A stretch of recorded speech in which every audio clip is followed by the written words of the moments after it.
I pozdrav svima ljudi, dobrodošli u novi video na našem kanalu i u današnjem videu radit ćemo top 5 mojih omiljenih likova u Narutu.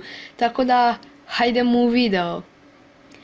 Peti lik koji mi je omiljeni jeste Obito. On mi je jedan od omiljenih zbog njegovog yin-yang stila i njegovog načina borbe. I zato što je on sličan Narutu jer je imao slično djetinjstvo kao on. Tako da, idemo dalje. Četvrto mjesto jeste Shisui Uchiha. Njega sam stavio na četvrto mjesto jer ima jednu od najboljih tehnika i pogotovo mi se sviđa njegov zeleni Susano, pošto je moja omiljena boja zelena i još Susano, tako da on mi je omiljeni četvrti lik. Treći lik koji mi je omiljeni jeste Madara Uchiha. Meni je on najjači Uchiha ikada. Otključao je Mangekyu Sharingan i Rinnegan pred smrt, što dokazuje da je on bio stvarno najjači Uchiha ikad i jedan od najjačih ninja ikad. Tako da na drugom mjestu jeste Tobirama Senju.